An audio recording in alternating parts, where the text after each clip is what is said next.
7వ వచనాన్ని మనం ప్రియా సహోదరుడును ప్రభువునందు నమ్మకమైన పరిచారకుడును నా తోడి సేవకుడైన తుకీకు నన్ను గూర్చిన సంగతులన్నీ మీకు తెలియజేయును. చాలు. మనం చదువుకున్న లేఖన భాగము కొలసీలకు రాసిన పత్రికలో 4వ అధ్యాయము 7వ వచనాన్ని మనం చదువుకున్నాం. ప్రియ సహోదరుడును ప్రభువునందు నమ్మకమైన పరిచారకుడు నా తోటి సేవకుడు తుకీకు నన్ను గూర్చిన సంగతులు మీకు తెలియజేయును. మనకిక్కడ ఒక వ్యక్తి పేరును ప్రస్తావించబడటం చూస్తున్నాం. ఆయన పేరు తుకీ. ఆయనకి ముందుగా ఏమి రాశారనంటే ప్రియ సహోదరుడును ప్రభువునందు నమ్మకమైన పరిచారకుడును నా తోటి సేవకుడని చక్కని పదాలు రాయటం జరిగింది. మరి తుకీకు అనే వ్యక్తి అర్థం ఏమిటంటే అదృష్టవంతుడు అని అర్థం. ఈయన ఎఫెసీ అనే పట్టణానికి చెందినవాడు. ఆ రోజుల్లో ఆసియా ఖండంలో ఎఫెసీ అనేది ఒక దీపంలాగా వెలిగిందండి. ద లైట్ ఆఫ్ ఏషియా అని ఎఫెసీ అంటారు. ఎఫెసీ పట్టణంలో అర్తిమీదేవి అని ఒక భయంకరమైన దేవత ఉండేది. ఎఫెసీ పట్టణం కొండ మీద ఉన్న పట్టణం. ఈ కొండల మీద అర్తిమీదేవి అని ఒక విగ్రహం, ఒక దేవత పూజించబడుతుంది. మొత్తం పట్టణం అంతా ఈ దేవికి విపరీతమైన ఆరాధికులైపోయారు. ఈ దేవి అర్తిమీదేవి ఒక భయంకరమైన చీకటి ఎఫెసీ అనే పట్టణాన్ని పరిపాలన చేస్తూ ఉంది, ఏలుబడి చేస్తుంది. భయంకరమైన దుష్టశక్తిది. ఎందుకు ఈ మాట చెప్తున్నానంటే అర్తిమీదేవి కొండ మీద ఆ విగ్రహం వెలిసి అక్కడ పూజలు అందుకుంటూ భయంకరంగా ప్రజలు ఆమె దగ్గరికి వెళ్ళి అర్పణలు, కానుకలు, అలాగే సమస్తం ఆమెకి నిలువు దోపిడికి ఇస్తున్నారు. అతి భయంకరమైన ఆరాధన జరుగుతూ ఉన్నది. ఈ అర్తిమీదేవి దేవత గుడిలో నగ్నముగా వెళుతున్న నైజం ఉన్నది. అసభ్యకరమైన కార్యాలు జరుగుతున్నాయి అక్కడ. అలా జరగటం వల్ల అది పూజించబడతా ఉందంటండి. పట్టణం చూసినప్పుడు విపరీతమైన పాపముతో నిండిపోయి ఉన్నది. వరుస వాయువు లేకుండా ఎవడు పడితే వాడు ఇష్టం వచ్చినట్టుగా ఆ దేవతా మందిరములో వ్యభిచారం చేస్తున్నారు. ఆ వ్యభిచారం వల్ల ఆ దేవతకు అంట అది అర్పణగా అనుకుంటున్నారు వాళ్ళు. ఇంకా చెప్పాలంటే నాకు కొన్ని చెప్పడానికి ఇష్టం లేదు. ఎందుకంటే అంత అసహ్యమైన కార్యక్రమాలు అక్కడ జరుగుతున్నాయి. ఎంత భయంకరమంటే అక్కడ చెల్లెళ్ళను కూడా పెళ్ళిళ్ళు చేసుకుంటున్నారు, అక్కలను పెళ్ళి చేసుకుంటున్నారు. ఇంకా భయంకరమైన పనులు జరుగుతూ ఉన్నాయి. అంటే అంత చీకటి కృత్యాలు జరిగిస్తున్న ఒక దురాత్మ సమూహము, ఒక భయంకరమైన దేవత ఏలుబడి చేస్తూ అక్కడ విగ్రహమై కొలివై ఉంది. అలాంటి పట్టణంలో ఈ తుకీకు అని ఆయన జన్మించాడు. బిడ్డలారా, తుకీకు అనగా అదృష్టవంతుడు. బైబిల్లో లేని పదం ఏదైనా ఉందంటే అదృష్టం. దేవుడు అదృష్టం కొద్ది ఎవరిని దీవించడు. అరే నీ అదృష్టం బాగుంది అందుకని మంచి భార్య దొరికింది అంటున్నారు కూడా. మంచి భర్త దొరికాడు నీకు, భర్త దొరికాడు నీకు. అమ్మ, అదృష్టం అనే పదం బైబిల్లో లేదండి. అదృష్టం అనేది అసలు దేవుడు చేయడు. అదృష్టం లేదు. ఎందుకంటే ఏదైనా మనం చేసిన కష్టాన్ని బట్టే, మనం చేసిన ఆ యొక్క ఆ శ్రమను బట్టే దేవుడు దీవించబోతా ఉన్నాడు బిడ్డలారా. నా నా నా అదృష్టం బాగలేదు, నేను దురదృష్టవంతురాలని, నువ్వు దురదృష్టవంతుడు అని ఎవరైనా అంటే యేసు నామంలో చెబుతున్నాను, అసలు ఆ పదం బైబిల్లోనే లేదు బిడ్డలారా. ప్రతిదీ మన కష్టం మీద ఆధారపడి ఉన్నది, మన మీద ఆధారపడి ఉన్నది. ఇదిగో ఈ ఎఫెసీ పట్టణాన్ని ఏలుబడి చేస్తున్న దేవత పేరే, ఇప్పుడే చెప్పాను, నవ్వొద్దండి, నవ్వమాకండి, చెప్పండి మీరు ఏంటంట లెసన్ మీరు కరెక్ట్గా వినాలి, చెప్పండి అమ్మ. మీరు మౌనంగా ఉండొద్దు, మౌనం వద్దు, నవ్వొద్దు, సీరియస్గా వినాలి. నేను నవ్వేటప్పుడు నవ్వండి, పర్లేదు. నేను అడిగినప్పుడు నవ్వొద్దు. నేనేమని అడిగాను అనుకోండి, సమాధానం చెప్పండి. నవ్వారంటే నన్ను కూడా నవ్వించినట్టు ఉంటుంది. చెప్పండి, ఏ పట్టణం ఇది? ఏ పట్టణం? ఎఫెసీ పట్టణం. ఈ పట్టణాన్ని ఏలుబడి చేస్తున్న చీకటి అర్తిమీదేవి. ఈ యొక్క విగ్రహానికి ఏమి వస్త్రాలు ఉండవు,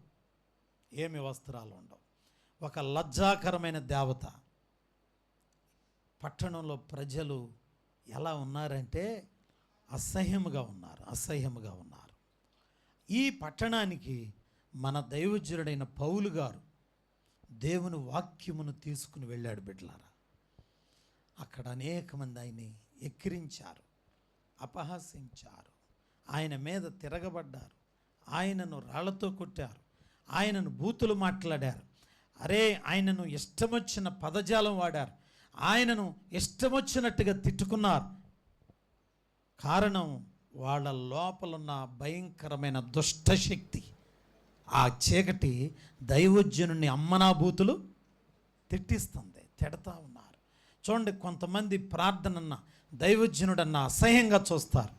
వాళ్ళల్లో ఉన్న దురాత్మ ఆ పని చేపిస్తుంది. మనుషులు మంచివాళ్ళే, కానీ మనిషి లోపల ఉన్న ఆత్మ, దురాత్మ పనిచేస్తుంది. దురాత్మకు శరీరం లేదు, అందుకని అది ఎక్కడ దొరుకుతారా శరీరం అని వెతికి ఎవడైతే దానికి దొరుకుతారో వాళ్ళల్లో ప్రవేశించి విపరీతంగా పాప కృత్యాలను వాడుకుంటుంది. మనుషులు మంచోళ్ళే. ఒక ఆవిడ వ్యభిచారం చేస్తుంది, ఒక అబ్బాయి వ్యభిచారం చేస్తున్నాడంటే మనిషి మంచోడే, కానీ ఆయన లోపల దెయ్యం ఆ శరీరాన్ని వాడుకుంటుంది. అపవిత్రం చేసి నరకానికి తీసుకువెళ్ళాలని ఆయన వాడుకుంటుంది. అర్తిమీదేవి అలాంటి భయంకరమైన విగ్రహారాధన ఆ యొక్క ప్రాంతంలో దేవుని సువార్త కోసం దైవజనుడైన పౌలు వెళ్ళాడు. పౌలు గారిని ఇష్టం వచ్చినట్టు తిట్టారు, కొట్టారు, చిత్రహింసలు చేశారు. ప్రియులారా, విగ్రహారాధన జరిగే స్థలంలో ఈ రోజున దేవుని వాక్యం ఏదైనా ఒక చెప్తే ఈ రోజున రాళ్లతో కొడుతున్నారు, మనల్ని రాళ్లతో కొడుతున్నారు.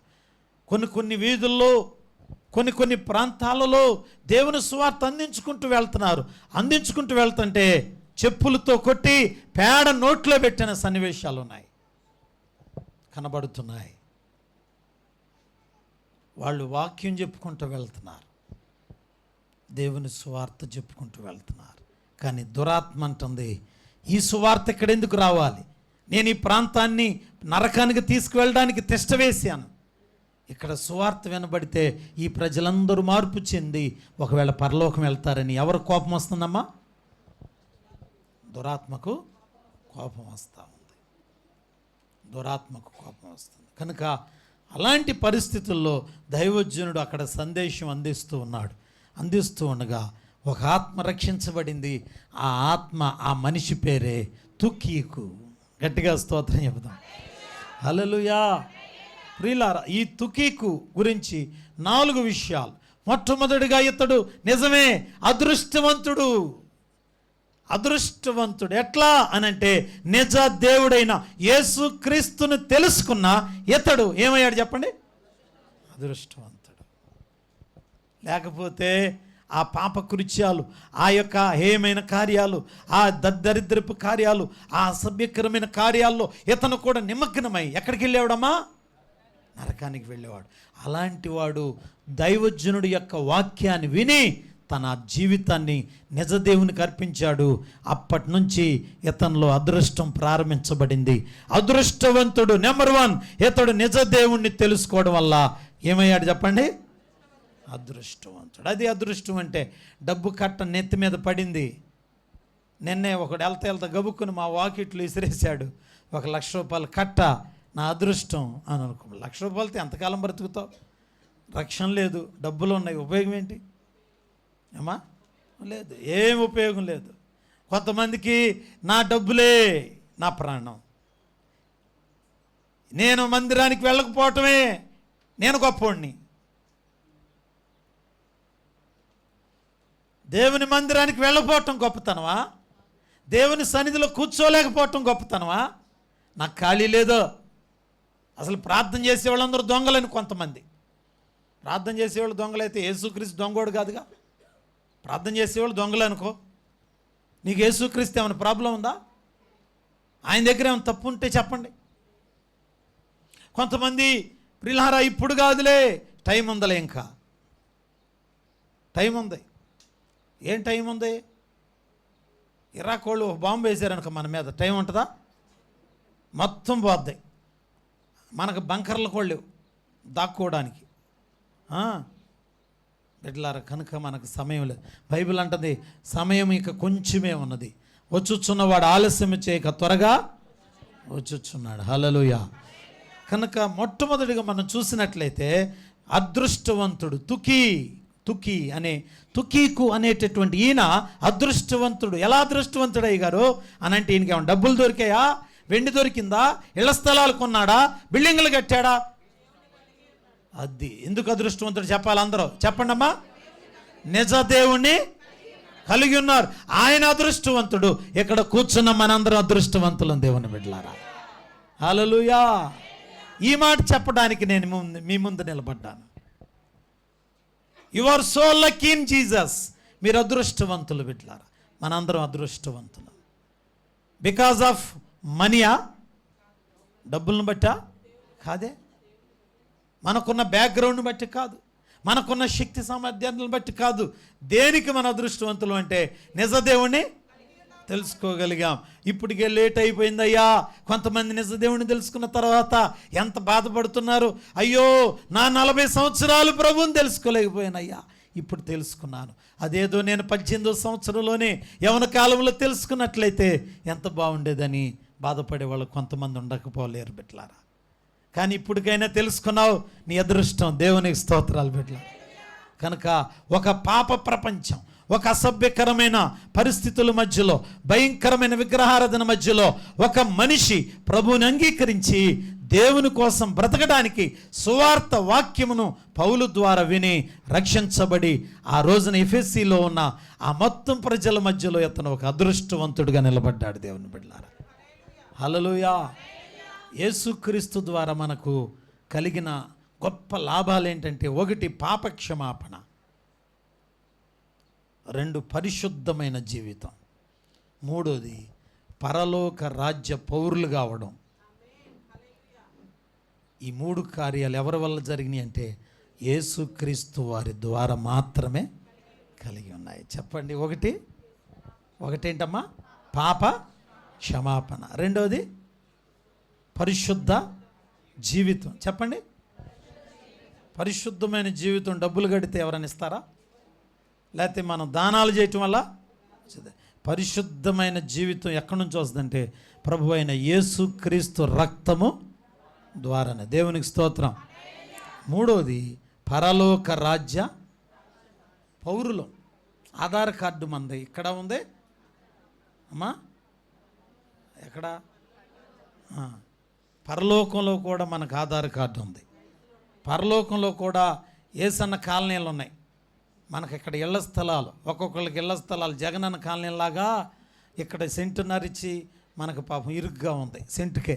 కానీ అక్కడ మనకు సెంట్లుగా అవసరమైతే మొత్తం ఒక 100 ఎకరాలు మనదే, నీ ఇష్టం. హల్లెలూయా. ఎక్కడ? పరలోక రాజ్యం.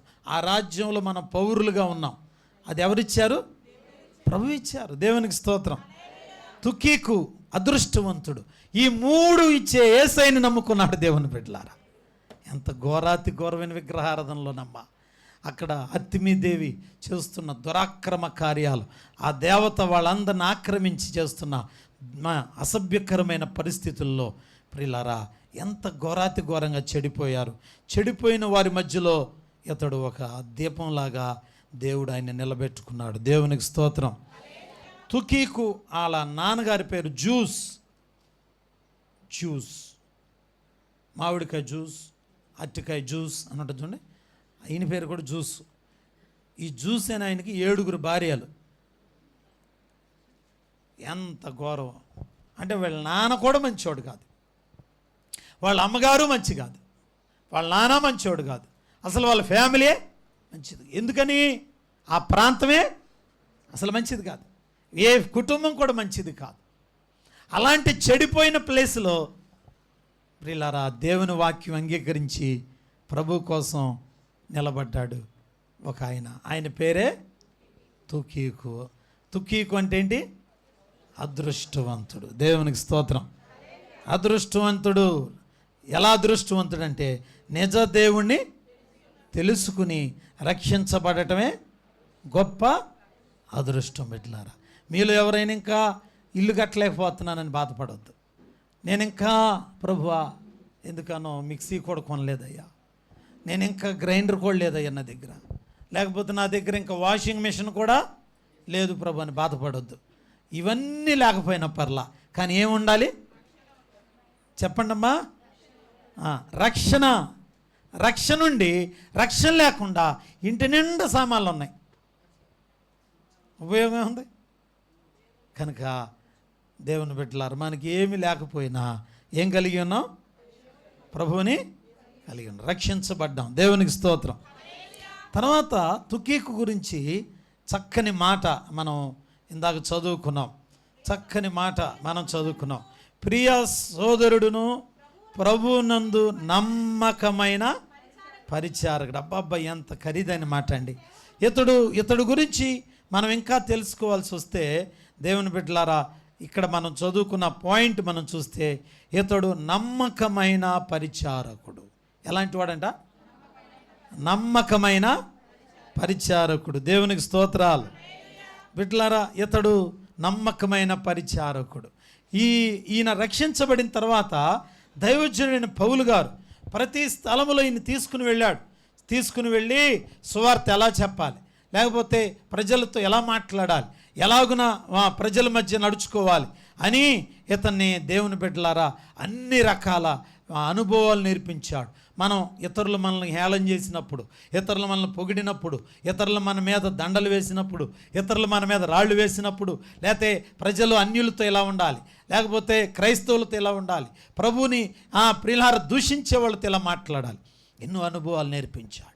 నేర్పించి ఇతడినంట చక్కగా చూస్తే ఇతడు నమ్మకమైన పరిచారకుడిగా నిలబడ్డాడు. ఎలాంటి వాడంట? నమ్మకమైన పరిచారకుడు. దేవునికి స్తోత్రం చెబుదాం. దేవుని బిడ్డలారా, బోయాజ్ గారు ఆయన చదువు లేనటువంటి వాడే, చదువు లేకపోవచ్చు బిడ్డలారా, కానీ నమ్మకమైన దాసుడు. ఆయన నమ్మకమైన దాసుడు. బిడ్డలారా, ఆయన వస్తున్న ప్రాంతం దూర ప్రాంతమే. అదే ప్రాంతంలో వాళ్ళ ఆవిడ కూడా ఉన్నది, పిల్లలు కూడా ఉన్నారు. వాళ్ళు ఒకవేళ దగ్గరగా ఉందని అక్కడికి వెళుతున్నారు మందిరానికి. కానీ ఈయన మాత్రం నాకు తండ్రి ఉన్నాడు, నేను ఒక ఆయనకి పుట్టాను, ఆయన ఒక్కడే నా తండ్రి, ఆ తండ్రి ఏ దూరంలో ఉన్నా సరే నేను ఆయన దగ్గరికే వెళ్ళి ఆయన దగ్గరే నేను వాక్యం అనే విత్తనాలు తినాలనుకున్నాడు. హల్లెలూయా. బిడ్డలారా, ఆయన ఏ పని చెప్పినా నమ్మకముగా పని చేయడానికి నమ్మకమైన పరిచారకుడు. నిన్న 2 రోజుల క్రితం వాళ్ళ ఓనర్ గారు పిలిచారు మళ్ళీ నన్ను. ఆ మేడం గారు వాళ్ళు మరి అమెరికా నుంచి వచ్చిన తర్వాత ఒకసారి మీ పాస్టర్ గారిని ప్రార్థన చేయటానికి రమ్మని పిలిచారు. మళ్ళీ గుర్తు చేశారు, అయ్యా నమ్మకమైన వాడు, మీరు అలా ఆయన సిద్ధపరిచారు కనుకే ఆయన ద్వారా మీరు మాకు పరిచయం అయ్యారు. ఈయన ఇట్లా ఉన్నాడంటే ఇలా పాస్టర్ గారు ఇంకెంత బాగుంటాడు అని నేను మిమ్మల్ని పిలిపించుకున్నానయ్యా. ఆయనతో అన్నారు, మీ దైవజనుడు వచ్చినప్పుడల్లా మా గుండెలు మండుతున్నాయి, ఆయన చెప్పే వాక్యాల వల్ల కళ్ళల్లో నీరు గారుతుంది. మా పిల్లలు కూడా అంటున్నారు, మమ్మీ ప్రపంచమంతా తిరుగుతున్నాం కానీ ఈ దైవజనుడు చెప్తున్న మాటలు మన గుండెలు మండుతున్నాయి మమ్మీ అని సాక్ష్యం చెప్పారు. దేవుని బిడ్డలారా, వాళ్ళకి అమెరికాలో ఉన్నారు, టర్కీలో ఉన్నారు, రోమ్లో ఉన్నారు, మొన్న బ్రిటన్ వెళ్ళారు, అన్ని దేశాలు వెళ్ళారు, అందరు ఫోన్ నెంబర్లు ఉన్నాయి. కానీ పిల్లలు వచ్చినప్పుడు అంటారు, మీ పాస్టర్ గారిని ఒక్క గంట ఉంటే మాతో ఒక్కసారి గడిపెళ్ళమనయ్యా. ఒక చిన్న సందేశం. బిడ్డలారా, నేను గొప్పతనం కోసం చెప్పట్లేదు. ఆ తల్లి ఆయనతో చెప్పిన సాక్ష్యం అదే, దైవజనుడు మా ఇంటికి వచ్చినప్పుడల్లా మాకు ఒక కార్యం జరుగుతుందయ్యా. నాకు చాలు జన్మ ధన్యమైంది అనుకున్నాను. 100 కోట్ల రూపాయల ఆస్తిపరులు వాళ్ళు. బాంబేలో ఉన్నాయి, ప్రిలారా ఏలూరులో ఉన్నాయి, అమెరికా దేశంలో ఉన్నాయి వాళ్ళ ఆస్తులు. హైదరాబాద్లో ఒక్కొక్క అపార్ట్మెంటు 2 కోట్లన్నర ఉంటుంది. అక్కడ కూడా రెండయ్య ఒకసారి పిల్లలు రమ్మంటున్నారు అన్నారు. ఖాళీ లేదమ్మా ఒకసారి వస్తాను అని అంటే ఆ పిల్లలు ఒకసారి రండి ఒకసారి రండి అమ్మగారు మీరు అని అంటున్నారు. 15 అంతస్తుల భవంతులో ఒక మా ఫ్లాట్ కొన్నారంటండి, అది 2 కోట్ల రూపాయలు. అక్కడికి వచ్చి ప్రార్థన చేయమన్నారు. నేనాడేలేదు, నన్నేమో కదలనీరు, నన్ను మింగనీరు, తిన్నీరు మీరు. హల్లెలూయా.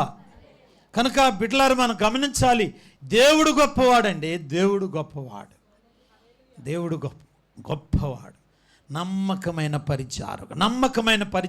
అందుకని ఇంత నమ్మకమైన వాడిని ఎక్కడికి పంపించాడంటే, మీరందరూ ఇప్పుడు చదువుకుని గుండ్లు బాదుకుంటారు. నమ్మకమైన పరిచారకుడని చెబుతూ, ఓ తుకీకు నిన్ను ఒక ప్రాంతానికి పంపిస్తున్నా అని చెప్పాడు. ఎలాంటి ప్రాంతం తెలుసా? చూడండి, ఒక ప్రాంతానికి పంపించాడు. నాకు కూడా కొంచెం బాధ కలిగింది. ఏంటి పౌలు గారు ఇలాంటి ప్రాంతానికి పంపించాడు, ఇలాంటి ప్రజల దగ్గరికి పంపించాడు అని అనుకున్నాను. చూడండి, కొలసీలకు రాసిన పత్రిక 4వ అధ్యాయము. ప్రియులారా, మనం చూసినట్లయితే 4వ అధ్యాయము 7 నుంచి 9 వరకు మనం చదువుకుందాం. ప్రియ సహోదరుడును, క్షమించండి, తీతుకు రాసిన పత్రిక 3వ అధ్యాయం 12వ వచనం చదువుకుందాం. 3వ అధ్యాయము 12వ వచనం చదువుకుందాం. తీతు పత్రిక చూడండి నాన్న. అదిగో ఎక్కడంట? నికోపోలిలో శీతాకాలము గడపవలనని నేను నిర్ణయించుకున్నాను గనుక తుకీకునైనను నీ యొద్దకు పంపినప్పుడు అక్కడికి నా యొద్దకు వచ్చుటకై ప్రయత్నం చేయండి. మళ్ళా 1వ అధ్యాయము 12వ వచనం కూడా చదువుదాం. అదే తీతు పత్రిక 1వ అధ్యాయము 12వ వచనం ఏముందమ్మా?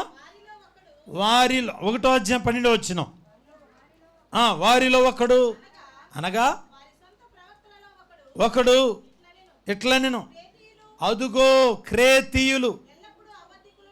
ఎవరి దగ్గరికి పంపించాడంటే క్రేతీయులు అనే వాళ్ళ దగ్గరికి తుకీకుని పంపించాడు. క్రేతీయులు ఎలాంటి వారంట? ఎల్లప్పుడూ ఎలాంటి వారు? అబద్ధికులు, దుష్టమృగములు, సోమరులు, తిండిపోతులునై ఉన్నారు. చాలు బిడ్డ. పాపం తుకీకి ఎక్కడికి పంపించాడంటే క్రేతీయుల దగ్గరికి పంపించాడంటే. ఎవరి దగ్గరికమ్మా? ఎవరు వీళ్ళు? క్రేతీయులు. ఎలాంటి వారు అంటే వీళ్ళు ఎల్లప్పుడా అప్పుడప్పుడా అమ్మా అబద్ధికులు. ఎలాంటి వాళ్ళు అంటే వీళ్ళు? దుష్టమృగములు, సోమరులు, ఇంకా తిండిబోతులునై ఉన్నారు. వీళ్ళ మధ్యలోనికి సేవ చేయటానికని ఎవరిని పంపించాడమ్మా? తుకీ. మనం వెళ్తామమ్మా. ఎలాంటి వాళ్ళు అంటే చూసారా? ఘోరం అండి, ఘోరాతి ఘోరం. చూడండి, నమ్మకమైన పరిచారకుడని ఎంచి ఎవరి దగ్గరికి పంపించాడంటే అపనమ్మకస్తుల దగ్గరికి పంపించారు. వీళ్ళంట తిండిబోతులు, సోమరులు అంటండి.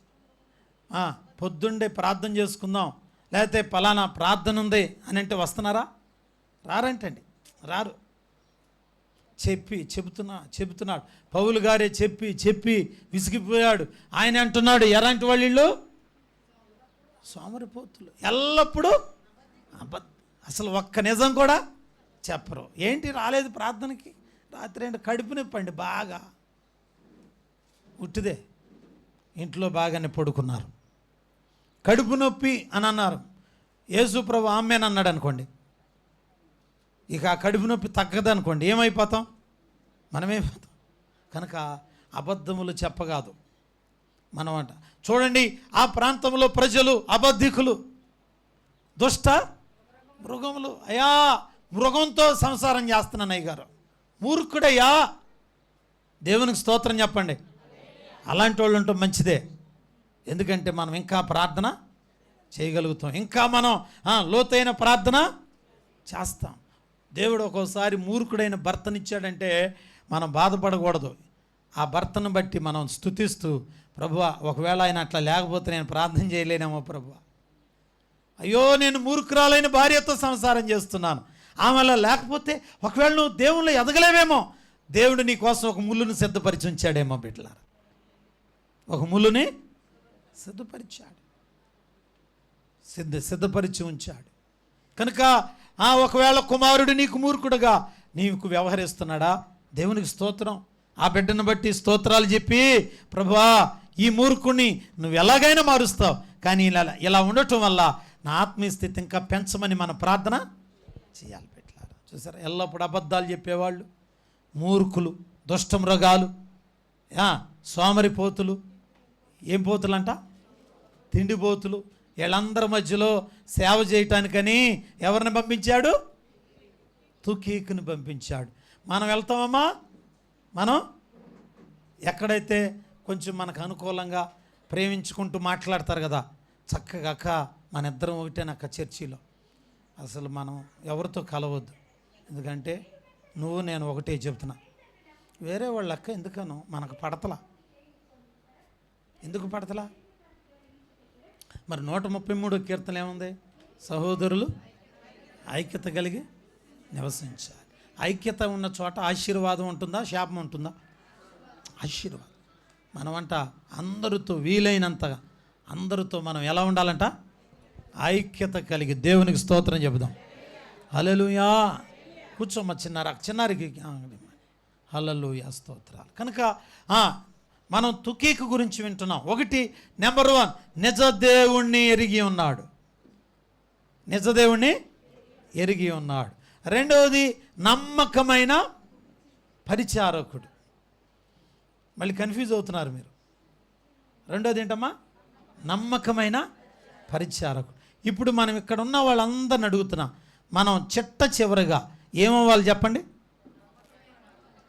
అది ఏమవ్వాలి, నమ్మకమైన వారు. మనం చనిపోయినప్పుడు మన పెట్టి దగ్గర మనల్ని ఫ్రిడ్జ్లో పెడతారు కదా, మీరేమనుకోవద్దు, నన్నైనా పెడతారు. ఆ ఫ్రిడ్జ్ దగ్గర నిలబడి అందరూ చెప్పాలి, అయ్యా ఈ లోపల ఉన్న ఆయన మరి ఈయన లేకపోవటం చాలా నష్టం, ఎందుకంటే ఈయనలాంటి నమ్మకస్తుడు మందిరంలో ఎక్కడ, అలా చెప్పుకుంటే ఎంత స్తోత్రం దేవుని బిడ్డలారా. ఈయన అయ్యా పెట్టిలో ఉన్నవాడా, గొయ్యి ఎక్కువ తీయాలయ్యా, గబుక్కుని బయటకు వచ్చాడంటే మమ్మల్ని కూడా బతకనీడు అనేటట్టుగా మనం ఉండకూడదు. ఏమ్మా చూడండి ఎంత ఘోరం. ఒక ఆవిడ అలా ఆయన చనిపోయాడంటండి, తెగేడుతుందంట, ఏడ్చిన తర్వాత గొయ్యి తీసేవాడితో చెప్పి ఫోన్ చేసి, అయ్యా గొయ్యి తీసారా అందంట. తీసేమో, ఎంతలోతు తీసారా అంట. ఎంతలోతు ఏముందమ్మా, 3 అడుగులు తీసాం. కాదు 10 అడుగులు తీయండి అందంటండి. అంటే ఆమెకు అంత ప్రేమ ఉంది ఆయన మీద. ఏంటమ్మా నీ ప్రేమ ఏంటమ్మా అంటే, ఏమన్నా గబుక్కులు లేచి వస్తాడేమో, కొంచెం ఎదరగా జరగండి అన్న, కొంచెం ఎదరగా జరగండి. అలాంటి సర్టిఫికెట్ మనం పొందాలంటారా? ఏమండి, అలాగుండకూడదు.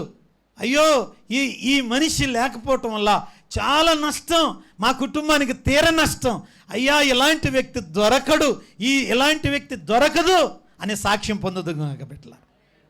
స్తోత్రం, హల్లెలూయా కదా. అంత మంచి సాక్ష్యం మనం పొందాలి. తుకీకు నమ్మకమైన పరిచారకుడు, నమ్మకమైన పరిచారకుడు.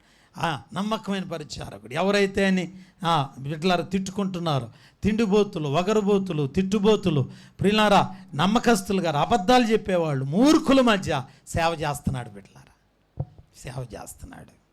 కనుక నమ్మకమైన పరిచారకుడు, నమ్మకమైన పరిచారకుడు. హల్లెలూయా. మూడోది మనం చూస్తే ఇతనికి నమ్మకమైన సేవకులు దొరికారండి. ఈయన ఇంత సేవ చేయడానికి కారణం, ఇంతగా రక్షించబడ్డానికి కారణం, మరి ఎవరు కారణం? ఒకటి దేవుడు అనుకోండి, కానీ ఇతనికి దొరికిన గురువు గారు కూడా ఎవరంటే దైవజనుడైన పౌలు గారు. ఆయన అలాంటి వాడు, నమ్మకమైన సేవకుడండి. అంటే మూడోది, నమ్మకమైన సేవకులు దొరకడం కూడా కొట్టనే. హల్లెలూయా. నమ్మకమైన సేవకులు దొరకడం కూడా దేవునికి స్తోత్రం చెబుదాం. హల్లెలూయా. మసిబూసి మారేడుకాయ చేసే మ్యాచ్ కాదు మనది, అట్లాంటిదేం కాదు. మనమంట నమ్మకమైన. చూడండి, అపోస్తుల కార్యాలు 15వ అధ్యాయం 25వ వచనం చూస్తున్నాం. అపోస్తుల కార్యాలు 15వ అధ్యాయం 25వ వచనాన్ని మనం చదువుకుందాం. 15వ అధ్యాయం 25వ వచనం. మంచిది, ఒకళ్ళు చదవండి నాన్న. గనుక మనుషులను ఏర్పరచి మన ప్రభు అయిన యేసుక్రీస్తు పేరు కొరకు తమ్మును తాము అప్పగించుకొనిన బర్నబా, పౌలు అను మన ప్రియులతో కూడా మీ యొద్దకు పంపుట యుక్తమే. దేవునికి స్తోత్రం చెబుదాం. ఇక్కడ దైవజనుడైన పౌలు గారి గురించి ఇక్కడ చక్కని మాట ప్రస్తావించబడింది. దైవజనుడైన పౌలు ఎవరనంటే ప్రభు అయిన యేసుక్రీస్తు పేరు కొరకు తమ్మును తామును అప్పగించుకున్నారంటండి. ఎవరి పేరు కోసం? లోకంలో 2 రకాల సేవకులు ఉంటారు. ఒకటి చూడాలి, ఇటు చూడాలి. సేవకులు 2 రకాలు. ఒకటి, నెంబర్ 1, యేసుక్రీస్తు పేరు వాడుకుని బతికేవాళ్ళు. యేసుక్రీస్తు పేరు వాడుకుంటూ బ్రతుకుతున్నారు. కానీ దైవజనుడైన పౌలు అట్లా కాదు. యేసుక్రీస్తు కొరకు తమ్మును తాము అప్పగించుకుని పరిచర్య చేస్తున్నారు బిడ్డలారా. యేసుక్రీస్తు పేరు కొరకు పరిచర్య చేస్తున్నారు దేవుని బిడ్డలారా. దేవునికి స్తోత్రం. మీరే గుర్తించాలి, యేసుక్రీస్తు పేరు వాడుకొని బ్రతుకుతున్నాడా, యేసుక్రీస్తు కొరకు బ్రతుకుతున్నాడా? యేసుక్రీస్తు వారి పేరు కొరకు బ్రతుకుతున్నాడు దైవజనుడైన పౌలు, బర్నబా. అలాంటి ఆత్మీయ తండ్రి దగ్గర శిష్యురేకం చేశాడు మన అదృష్టవంతుడైన. చెప్పాలి, టక్మని రావాలండి, ఫ్లో పోతుంది. అలాంటి నమ్మకమైన సేవకుల దగ్గర శిష్యురేకం చేశాడు మన, అనగా ఏంటి? అదృష్టం. దేవునికి స్తోత్రం. అదృష్టం అంటే మూడోది ఏంటి తెలుసా? నమ్మకమైన సేవకుడు మన ఆత్మీయ తండ్రిగా ఉన్నట్టు మన అదృష్టం. దేవుని బిడ్డలారా, హల్లెలూయా, హల్లెలూయా. దేవుని బిడ్డలారా, ప్రతి ఒక్కరి కోసం నేను తెల్లవారుజామున లేచి దేవుని మందిరంలో బలిపీఠం మీద అబద్ధం ఆడకూడదు. నేను మీరందరూ ఒకవేళ అలసిపోతారేమోనని పనిచేసి ఒక్కోసారి అలసిపోయి ఉంటారు. ప్రభు, ఎవరైనా ఉదయం లేవలేదేమో, ఆ తల్లి పనికి వెళ్తుంది, ఫలానా తండ్రి కొంచెం కష్టపడుతున్నాడు, పిల్లలు పెద్దోళ్ళు అవుతున్నారు, సంసారం పెరుగుతుందయ్యా, ఒకవేళ వాళ్ళు ఒక రెస్ట్లో ఉన్నారేమో, క్షమించి వారి కోసం నేను ప్రార్థన చేస్తున్నాను. ఉదయకాల సమయంలో తెల్లవారుజామున నాకు మెలకు 4ంటికి వచ్చిన 4:30కి వచ్చిన మందిరానికి పరిగెత్తుకుంటూ వస్తాను. నా భార్యను అడగండి, నేను అబద్ధం చెబితే నా భార్య ఆమె సాక్షి పెట్టారా, ఆమె సాక్షి. ఆవిడ కూడా కొద్ది నిమిషాల తర్వాత ఆమె కూడా పరిగెత్తుకుంటూ అయ్యగారు వెళ్ళారని ఆవిడ కూడా వస్తుంది. మన పని ఇదే. నేను అదే చెప్తున్నానమ్మా, మనం నమ్మకంగా చేస్తే ఆయన చూస్తూ ఉన్నాడు. కనుక ఒక రోజున దేవుడు నమ్మకమైన వారిని మెండైన దీవెనలతో నింపబోతా ఉన్నాడు. దేవునికి స్తోత్రం. కనుక తెల్లవారుజామున ప్రార్థన, సాయంకాలం పడుకునే ముందు కూడా, ప్రభువా, సంఘం బిడ్డలందరూ కూడా కష్టపడి వచ్చి ఉంటారు, ప్రభువా, వారికి మంచి విశ్రాంతినివ్వండి. ఏ కుటుంబంలో అయినా ఒకవేళ కొరతలు ఉన్నాయేమో తీర్చండి నాయన. ఎవరైనా గాయాలు కలిగి అస్వస్థతగా ఉంటే ఆ పేర్లన్నీ కూడా గుండెల్లో రాసుకుని ఆ పేరున ప్రార్థన చేయడం మా ఆనవాయితీ. ఒక వ్యక్తి రక్షించబడితే ఆ రోజు మేము పడుతున్న సంతోషం, మేము పొందుతున్న ఆనందం ఒకవేళ బిడ్డలారా ప్రపంచంలో ఎవరు పొందలేరు. ఎవరైనా ఒక వ్యక్తి వచ్చి ఈరోజు వాక్యం నా గుండెల్లో మండించేవయ్య గారని ఎవరైనా ఒక షేక్ హ్యాండ్ ఇస్తే, ఒక్క చిన్న షేక్ హ్యాండ్ ఇస్తే మా గుండెలు నిండిపోతా ఉంటాయి బిడ్డలారా. ఎవరైనా ఒకరు వచ్చి అయ్యా మీలాంటి సేవకుడు నాకు దొరికాడు నాకు తండ్రిగా, ఇది నా అదృష్టం అని ఒకవేళ అంటే నిజంగా మా సంతోషానికి అవధులుండవు బిడ్డలారా. ఎందుకంటే మేము కోరుకునేది 100 ఎకరాలు 1,00,000 కోట్లు కాదు బిడ్డలారా. దేవుని సేవకుని కష్టాన్ని గుర్తించే ఒక వ్యక్తులు కావాలి. దేవుని సేవకుని యొక్క శ్రమను గుర్తించి అయ్యా మీరు ఇంకా సేవ చేయండి, నాకు మొన్న ఇదిగో ఈ సహాయం దొరికింది, నేను మీకు దేవునిగా ఇంత ఇవ్వాలనుకుంటున్నాను, పలానా వస్తువు నేను కొలాలనుకుంటున్నాను అని మీలో డెవలప్ అయ్యి ప్రతి ఒక్కరూ కూడా బ్రిలారా ఇన్స్పైర్ అయ్యి ప్రతి ఒక్కరూ దేవుని పట్ల ఆసక్తి కలిగి ఉండాలని కోరుకుంటున్నాను. నా కోసం వద్దండి, దేవుని పని కోసం ఏదైనా ఒక వస్తువు, ఒక పనిముట్టు, దేవుని కోసం ఏదైనా ఒకటి, ఇదిగో నేను మొన్న స్థలం అమ్మేనయ్యా, నాకు డబ్బులు వచ్చాయి, దానిలో నుంచి దేవుని భాగం తీసి ఇదిగో నీకు ఇస్తున్నానయ్యా, ఇది దేవుని కోసం వాడు. నమ్మకమైన సేవకుడు ఉండటం కాదు, నమ్మకమైన విశ్వాసులు కావాలి బిడ్డలారా. నమ్మకమైన విశ్వాసులు కావాలి. దేవుని సేవకుడు ప్రియులారా సేవను గుర్తించి నా కష్టానికి ఆయన కష్టం కూడా నేను కొంత కలుపుకుంటాను అనే దేవుని పిల్లలు లేవాలి. ప్రియులారా ప్రతి ఒక్కరూ మీరు వింటున్న వాక్యాలు విలువైనవి, విలువైన మాటలను మన హృదయంలో విలువగా ఉంచుకోకుండా అవి తుచ్చముగా ఎంచితే దానివల్ల ప్రియులారా విశ్వాసుల జీవితాలు ఏమి కూడా ప్రయోజనమే ఉంటుంది. అంత సందేశాన్ని విన్న తర్వాత మార్పులేని విశ్వాసులు, మార్పులేని సంఘం సేవకుడికి దీవెనేనంటారా? ఆశీర్వాదమా? సేవకుడి సంతోషం ఉంటుందంటారా? దేవుని బిడ్డలారా ప్రతి సేవకుడు తన సేవ ఎలా చేయాలంటే కుటుంబంలోనికి రాగానే ఫలానా కుటుంబాన్ని తలుసుకోగానంటే ఆయన ఆ సేవకుడు అంటే చేతులెత్తి ప్రభువా ఇంత మంచి కుటుంబాన్ని నాకు ఇచ్చావు అని ఆయన సేవకుడు 2 చేతులెత్తి దేవునికి కృతజ్ఞతాస్తుతులు చెల్లించాలి.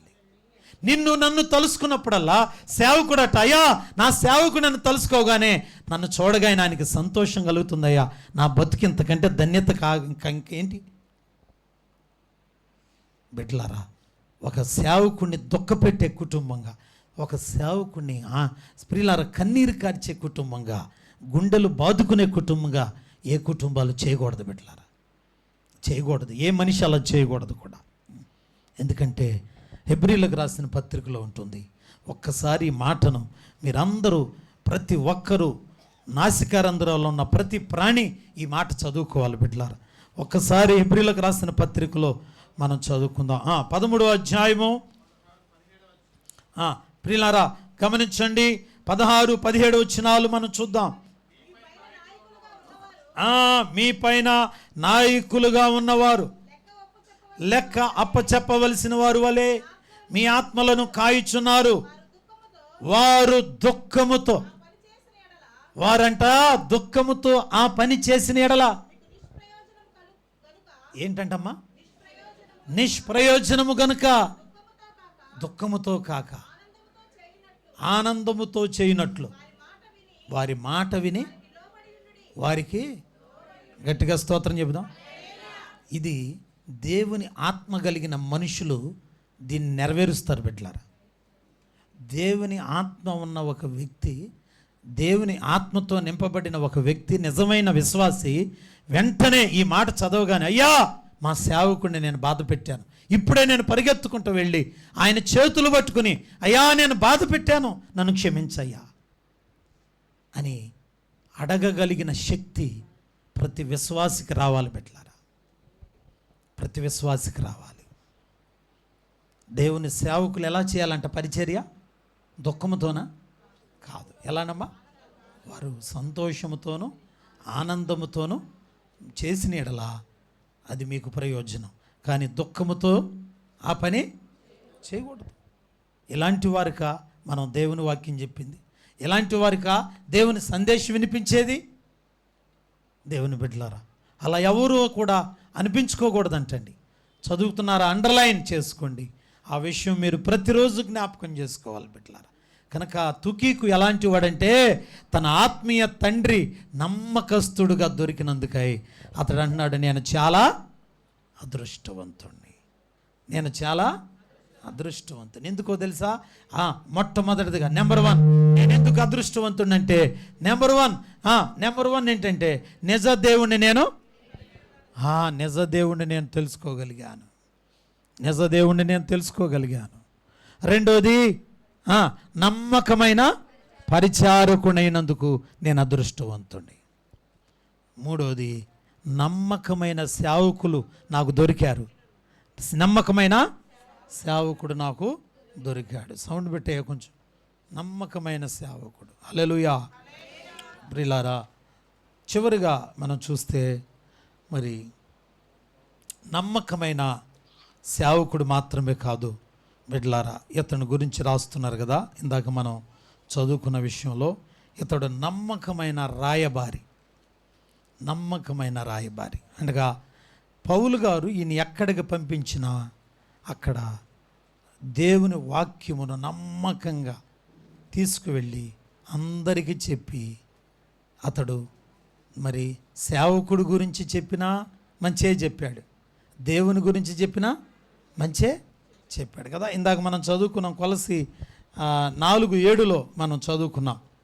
4వ అధ్యాయము 7వ వచనంలో ప్రియ సహోదరుడును,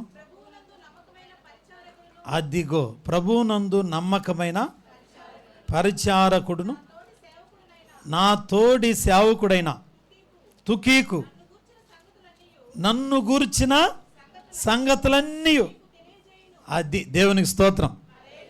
ఇతడు దైవజనుడి గురించి ఏం చెప్తున్నాడంటే మన సేవకుడు కష్టపడుతున్నాడు, మన సేవకుడు నమ్మదగినవాడు, మన సేవకుడు ఇదిగో పలానా మా ప్రాంతానికి వచ్చినప్పుడు, మా ప్రాంతంలో ఇంత భయంకరమైన విగ్రహార్థం జరుగుతున్నప్పుడు, ఆ ప్రాంతంలో విపరీతమైన పాపం జరుగుతుంటే వాళ్ళందరూ రాళ్ళు పెట్టి కొట్టినా రక్షణ వాక్యం చెప్పకుండా మానలేదు. అలా చెప్పబట్టే నేను ఇవాళ రక్షించబడ్డాను అని సాక్ష్యం చెప్పుకుంటున్నాడు. కనుక సేవకుని గురించి నమ్మకమైన రాయబారిగా ఉన్నాడు బిడ్డలారా. సేవకుడు నీకు వాక్యం అందించే సేవకుడు, నీకు అనుదినం ప్రార్థన చేస్తున్న సేవకుడు గురించి నీ హృదయంలో నీ స్పందన ఏమిటి? సేవకుడయ్యా మంచోడు కాదు అని ఒకవేళ నువ్వు అనుకుంటున్నావా? ప్రియులారా, ఎఫెసీ 6:21 కూడా ఒక చక్కని మాట ఉన్నది.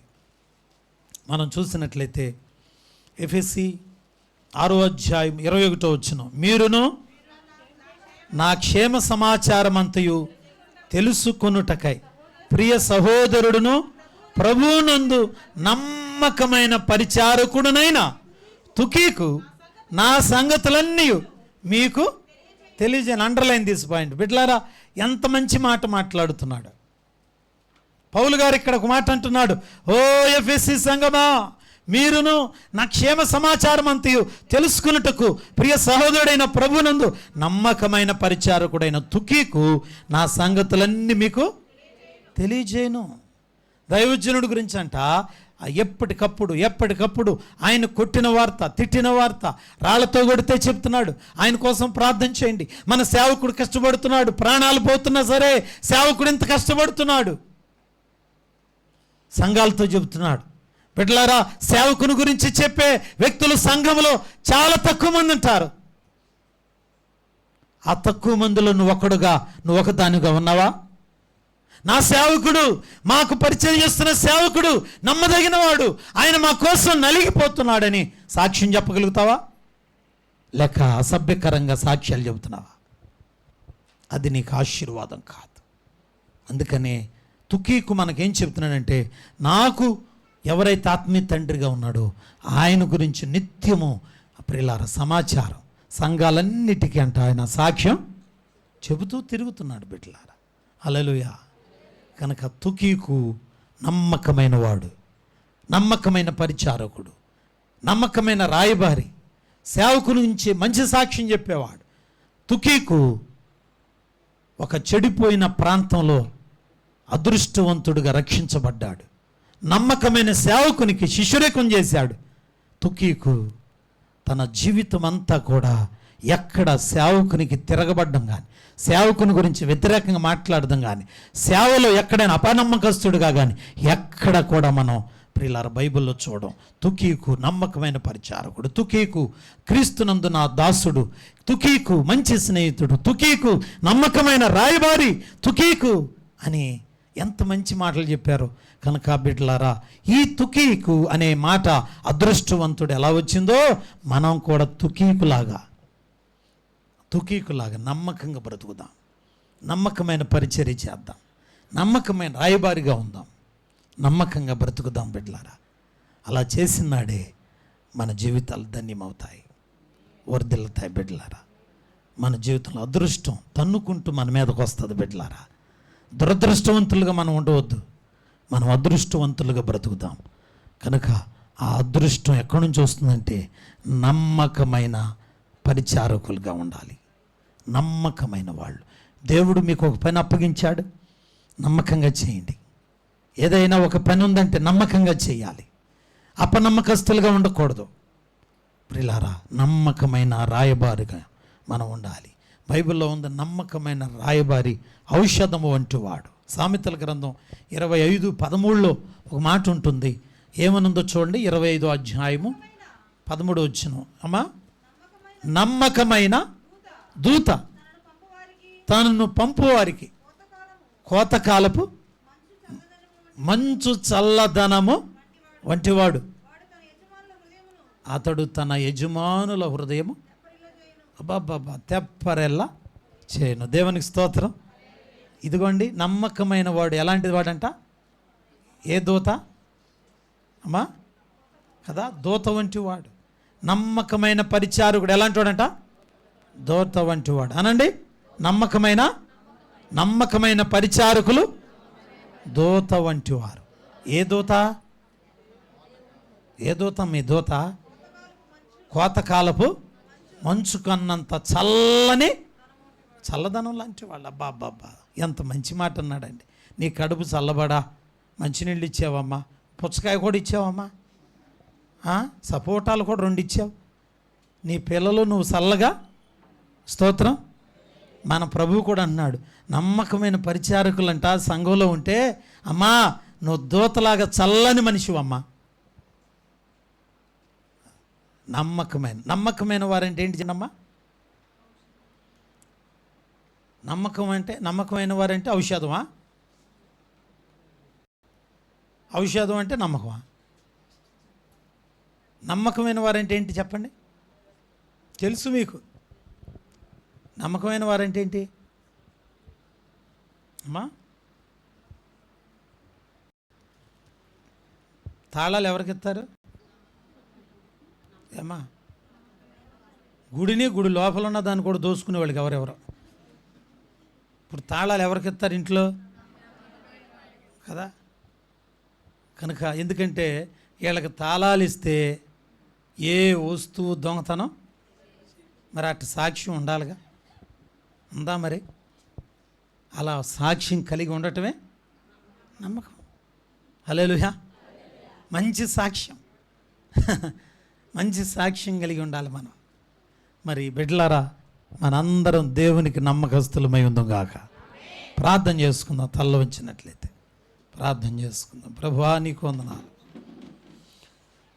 మన మధ్యన తుకీకు అని ఆయన ఒక గొప్ప సాక్షిగా ఉన్నాడు. నమ్మకస్తులేనా మీరు? నమ్మకస్తుడువేనా? తుకీకు ఆయన అంటున్నాడు, నేను అదృష్టవంతుణ్ణి, ఎందుకంటే నన్ను రక్షించిన నా తండ్రి నమ్మకస్తుడు. నా తండ్రి నమ్మకస్తుడు. అలాంటి తండ్రికి నేను శిష్యుడుగా, ఆత్మీయ కుమారుడుగా పుట్టడం నా అదృష్టం అంటున్నాడు. బిడ్డలారా, నీకు సేవ చేస్తున్న సేవకుణ్ణి ఎప్పుడైనా, అయ్యా మీ దగ్గర నేను వాక్యం నేర్చుకుని రక్షించబడ్డా, నాకు అదృష్టం అయ్యా, ఇది నా జీవితానికి దొరికిన గొప్ప అదృష్టం అయ్యా అని ఎప్పుడైనా మీ ఇంటికి వచ్చినప్పుడు లేక కనబడినప్పుడు, అయ్యా నమ్మకమైన సేవకుడు నాయనా, నా కోసం ఎప్పుడూ ప్రార్థన చేస్తూ ఉన్నావు. నీ గురించి ఏదైనా ఒక చిన్న మాట తెలిస్తే నమ్మకముగా మేము ప్రార్థన చేస్తున్నామయ్యా. దేవుని బిడ్డ, ఏదైనా ఒక సేవకుడు గురించి ఒక చిన్న మాట ప్రార్థన చేసుకుందాం బిడ్డలారా. తలలోంచినట్లయితే తుకీకు నమ్మకమైన సేవకుల దగ్గర శిష్యురకం చేశాడు. నమ్మకమైన సేవకుడిగా ఎదిగాడు బిడ్డలారా.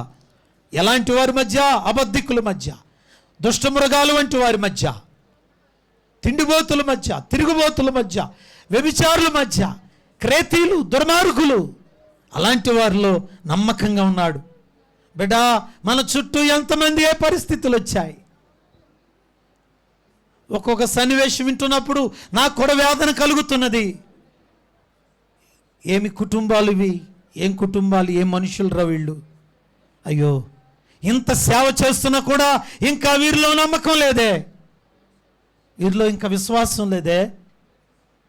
ఈరోజు నేను ఒక సీరియస్గా అడుగుతున్నాను బిడ్డలారా, నీకు వాక్యం చెప్పే నీ తండ్రిని ప్రేమించే గుణం ఉందమ్మా?